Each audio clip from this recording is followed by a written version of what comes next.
Bismillahirrahmanirrahim. Assalamualaikum warahmatullahi wabarakatuh.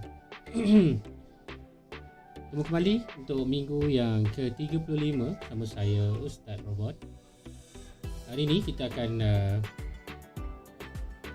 melaksanakan PDPR untuk asas sains komputer tingkatan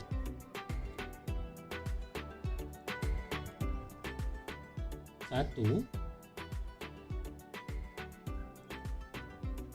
dengan masuk kepada bab yang ke-3.1.3, pengesanan ralat yang terdapat dalam pseudocode dan carta alih.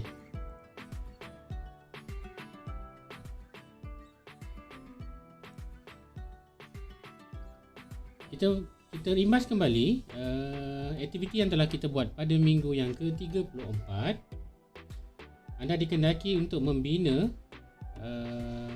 dua jenis struktur kawalan menggunakan algoritma berserta pseudocode dan carta alih yang sesuai berdasarkan aktiviti yang ada pada 3.3. Baik, 3.1.3, pengesanan ralat yang terdapat dalam pseudocode dan carta alih. Mari kita perkenalan dahulu. Ralat bermaksud kesilapan atau kesalahan yang menyebabkan sesuatu algoritma atau cara tidak berfungsi seperti yang diharapkan atau mengeluarkan output yang salah. Jenis ralat yang biasa dijumpai dalam algoritma ialah ralat logik, iaitu ralat yang menyebabkan sesuatu algoritma tidak menghasilkan output yang diingini.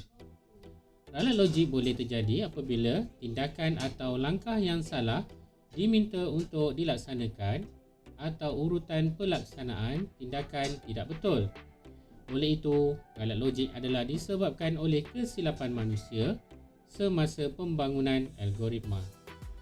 Setelah suatu algoritma disiapkan, semakan semula harus dilaksanakan untuk mengesan sebarang ralat yang mungkin wujud dan membuat penambahbaikan terhadap algoritma itu.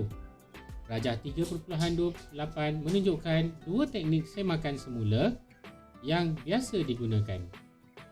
Baik, kita lihat rajah di bawah. Semakan semula juga dikenali sebagai quality check ataupun semakan quality. Pertama, kita ada teknik semakan major ataupun dash check. Teknik yang kedua, kita ada teknik langkah demi langkah, step through. Baik, kita berkenalan dahulu dengan teknik semakan major. Semakan major ialah satu teknik manual untuk menyemak logik setiap langkah serta logik aliran langkah-langkah algoritma. Teknik manual bermaksud memproses pemprosesan yang dilakukan tanpa menggunakan mesin semasa menggunakan teknik manual. Hanya pen dan kertas digunakan untuk mencatatkan keputusan yang diperoleh. Semasa melaksanakan teknik ini, penyemak menggunakan satu sampel data input dan memproses data itu secara manual mengikut langkah-langkah algoritma. Output yang diperoleh dibandingkan dengan output yang dijangka ataupun expect. Sampel data yang dipilih sebagai data input hendaklah terdiri daripada data yang biasanya diproses oleh algoritma. Rajah 3.29 ialah carta alih bagi algoritma yang menentukan nombor besar daripada dua nombor M dan N yang diinputkan. Lihat aktiviti berfikir 3.4. Algoritma ini tidak mempunyai sebarang ralat selagi M dan N mempunyai nilai yang berlainan. Baik, mari kita lihat carta alih di bawah. Mula, masukkan input M, masukkan input N. Adakah M lebih besar daripada N? Jika ya, paparkan nombor yang terbesar, iaitu N. Jika tidak, nombor terbesar ialah N. Ini bermakna di sini kita menggunakan ralat logik ataupun proses boolean yang mana persamaan ini bertentangan dengan jawapan tidak. Jika ini lebih besar, jika tidak, sudah tentulah n ini lebih besar daripada n. Kemudian ia pun tamat. Arahan di atas tadi meminta kita melihat untuk aktiviti berfikir pada 3.4. Kita boleh masukkan input M dan N ke dalam carta alih ini dan menguji apakah yang berlaku kepada keputusan di akhir carta alih ini. Jadi, anak-anak pelajar boleh mencubanya sendiri. Di sini ada diberi sebuah contoh apakah yang akan berlaku kepada aktiviti 3.4 ini. Baik, seterusnya kita melihat contoh untuk aktiviti mengesang ralat menggunakan teknik semakan meja ataupun desk check error teknik. Okey, kita melihat yang pertama, sudut kod di sebelah mewakili algoritma yang memasukkan 10 nombor dan mengira min untuk nombor-nombor yang dimasukkan. Lakukan aktiviti ini dalam kumpulan. Jalankan semakan meja ke atas algoritma ini dengan menggunakan sampel data yang sesuai. Catatkan output yang dihasilkan dalam jadual seperti berikut. Baik, kita lihat dahulu sudut kod di sebelah kanan saya ini. Mula, setkan jumlah kepada 0, setkan bilangan nombor kepada 1, ulang input satu nombor, tambah nilai nombor kepada jumlah, tambah nilai nombor sebanyak 1 sehingga bilangan nombor lebih dari 10, lebih besar daripada 10.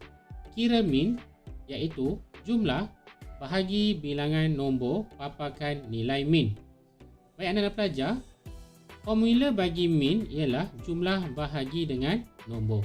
Mencari min bermakna titik tengah bagi sesuatu jumlah.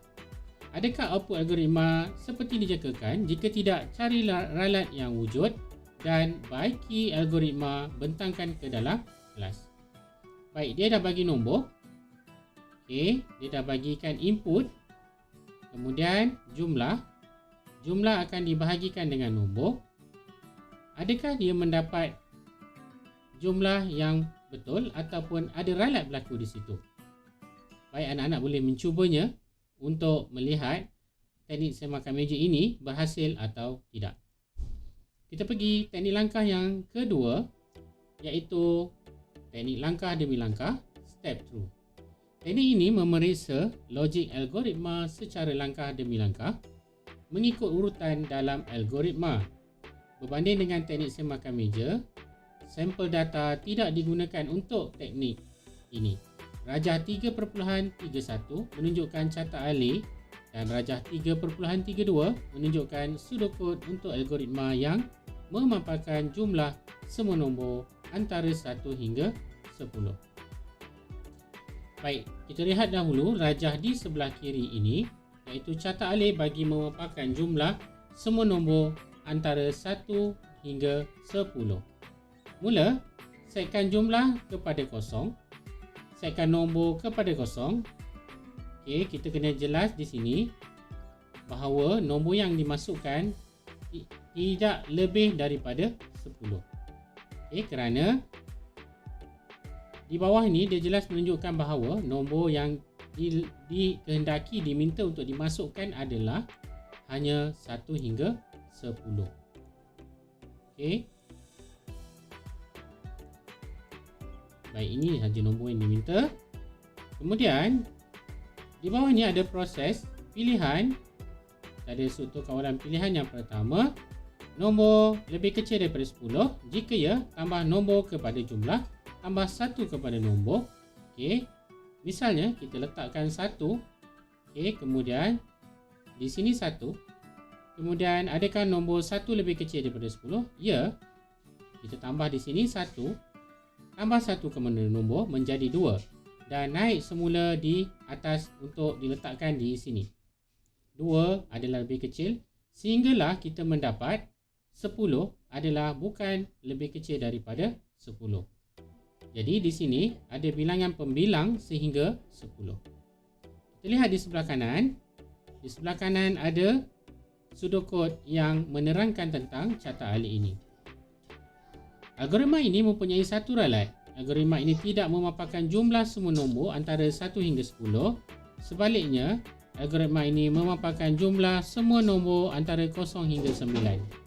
Saya tadi telah menyebutkan, jika di sini inputnya menjadi 10, adakah 10 lebih kecil daripada 10? Dah sudah tentulah anda menjawabnya 10 adalah sama dengan 10. Di situlah berlaku ralatnya. Jadi, cuba anda menggunakan teknik step by step ataupun step through, langkah demi langkah, untuk mengesan ralat di atas. Caranya adalah seperti berikut. Semak algoritma 3.31 dan rajah 3.32 dengan menggunakan teknik langkah demi langkah. Guna pensel dan kertas untuk mencatatkan nilai nombor dan nilai jumlah setiap kali langkah-langkah dalam struktur kawalan selagi ataupun while diulang kenal pasti ralat yang wujud dalam algoritma, baiki ralat itu. Baik, saya rasa itu sahaja untuk topik kita pada hari ini dengan mengenalkan kepada anak-anak pelajar tentang dua teknik mengesan ralat di dalam sudokod dan carta alik. Bagi tugasan, anda diminta untuk menjalankan kedua-dua aktiviti. Aktiviti 3.6 bagi ralat di bawah, iaitu step through, dan juga aktiviti 3.5 bagi teknik desk check ataupun semakan meja. Pastikan anda menghantar kembali jawapan tugasan-tugasan anda ini ke link Google Classroom Assignment yang telah disediakan. Sebarang masalah dan persoalan boleh terus ajukan kepada saya dengan menuliskan soalan dan komen anda di ruang komentar. InsyaAllah saya akan memberikan respon secepat yang mungkin. Itu sahaja untuk hari ini. Saya Ustaz Robot sekali lagi ucapkan terima kasih atas keprihatinan anda untuk menonton video ini. Yang baik itu daripada Allah Ta'ala, yang lemah itu atas kelemahan diri saya akan diperbaiki di masa akan datang. Sekian, wabillahi taufiq wal hidayah. Wassalamualaikum warahmatullahi wabarakatuh. Kita jumpa lagi. Assalamualaikum.